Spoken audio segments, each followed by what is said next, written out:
বাড়িতে সদ্যজাত সন্তানকে রেখে কাজে গিয়েছিলেন সন্ধ্যা, আর ফেরেননি।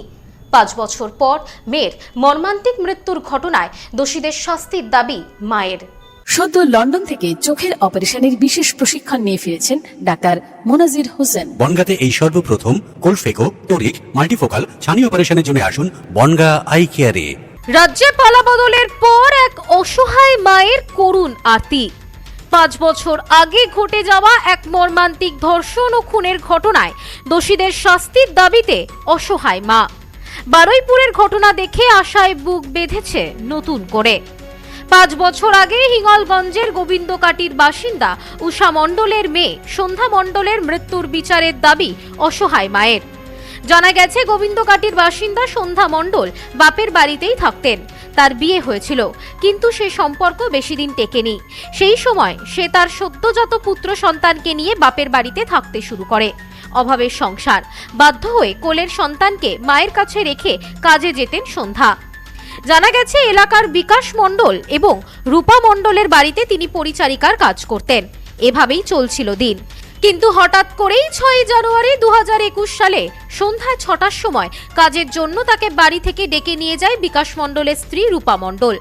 রাত হয়ে যায়, বাড়িতে ফেরে না সন্ধ্যা। কাজে বেরিয়ে নিখোঁজ সন্ধ্যা। ঘটনার 6 দিন পর খড়ের গাদা থেকে তার দেহ উদ্ধার হয়। পরিবারের অভিযোগ, সন্ধ্যাকে ধর্ষণ করে খুন করা হয়েছে।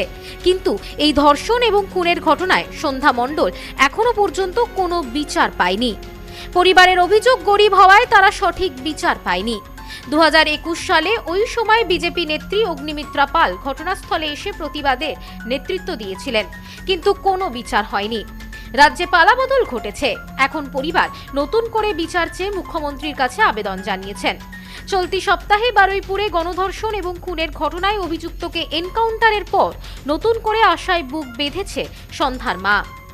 হিঙ্গলগঞ্জের বিধায়িকা রেখা পাত্র আশ্বাস দিয়েছেন বিচার পাইয়ে দেওয়ার। প্রশাসনের কাছে দাবি, ঘটনার সুষ্ঠু তদন্ত হোক। এই বিষয়ে এলাকার বিধায়িকা রেখা পাত্র বলেন, 2021 সালে এই এলাকায় এক মর্মান্তিক এবং লজ্জার ঘটনা ঘটে। কোলের শিশুকে মায়ের কাছে রেখে পেটের তাগিদে লোকের বাড়িতে পরিচারিকার কাজ করতে যায় সন্ধ্যা মণ্ডল।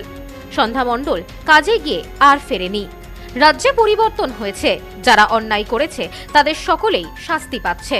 আমরা চাইব 2021 সালে ঘটে যাওয়া এই ঘটনার পুনঃতদন্ত হোক, যারা দোষী তাদের শাস্তি হোক। এই বিষয়ে তিনি আরো বলেন, 2021 সালে এই ঘটনা ঘটে। সেই সময় আমাদের নেত্রী অগ্নিমিত্রা পাল ঘটনাস্থলে এসে কমিশনার বসিয়েছিলেন। আমরা অগ্নিমিত্রাদির কাছে চাইব যাতে এই ঘটনার পুনঃতদন্ত হয়। মুখ্যমন্ত্রীর কাছেও আমরা আবেদন করব।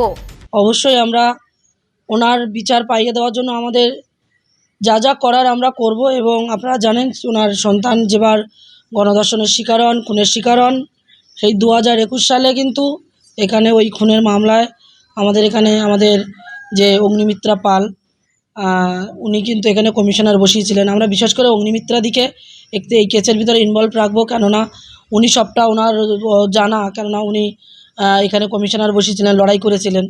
এবং আমরা প্রথমত ওনার কাছেই আমরা এই কেসটা নিয়ে রিওপেনের জন্য আমরা ওনার কাছে প্রথমেই আমরা জানাবো। এই বিষয়ে নির্যাতিতার মা উষা মণ্ডল বলেন, রাজ্যে পালাবদলের পর যারা অন্যায় করেছে তাদের সকলেরই শাস্তি হচ্ছে। আমি চাই যারা আমার মেয়ের সাথে এমন অন্যায় করেছে তাদেরও যেন শাস্তি হয়। এই বিষয়ে তিনি আরো বলেন, আমার মেয়ে লোকের বাড়িতে কাজ করত, কাজে গিয়ে আর ফেরেনি বাড়ি। আমার মেয়েকে ধর্ষণ করে খুন করা হয়েছে। আমি চাই দোষীদের কঠিন থেকে কঠিনতম শাস্তি হোক। বিকাশ মণ্ডল বা রূপা মণ্ডল ওনারা যেভাবে আমার মেয়েকে গণধর্ষণ করার পরে মেরেছিল, ওনাদের বাড়িতে কাজ করত, আমি সেই বিচার চাচ্ছি। যেভাবে আমার মেয়েকে মেরেছে তার আমি বিচার চাচ্ছি। ওনার আনুষঙ্গিক আর যারা ছিল তৃণমূলের সমস্ত নেতৃত্বে, ও তাদের আমি বিচার চাচ্ছি যে আমার মেয়ে যারা মেরেছে তাদের যেন আমি দেখতে পাই, বিচার যেন হয়। গণধর্ষণ করার পরে মেরেছিল, মুখে অ্যাসিডের মতো কালো একটা কি দেওয়া ছিল, দিয়ে মেরে দিয়ে দিল, খড়ের গাদার ভিতরে ঢুকিয়ে রেখেছিল দেহটা, মানে লুকিয়ে। কত তারিখে হয়েছিল এটা 2021 সালে। আপনি কি চাচ্ছেন? আমি এখন বিচার চাচ্ছি। এখন সমস্ত জায়গায় এই সমস্ত নিয়ে বিচার চলছে, তাই দেখে আমি দিদির এখানে আসলাম।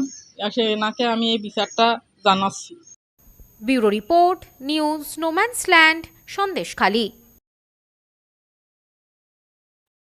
সম্প্রীতি guest house hotel and restaurant. সমস্ত আধুনিক সুবিধাযুক্ত AC double bedroom, standard double bedroom, twin bedroom, deluxe double bedroom. আমাদের হোটেলেই রয়েছে বাঙালির খাবার সহ মাল্টি কুইজিন রেস্টুরেন্ট। শহরের মধ্যে অথচ সম্পূর্ণ নিরাপদ পরিবেশে থাকা খাওয়ার একমাত্র ঠিকানা Sampriti guest house hotel and restaurant, Chakdah road, টবাজার, বনগাঁ। ফোন 03215257603।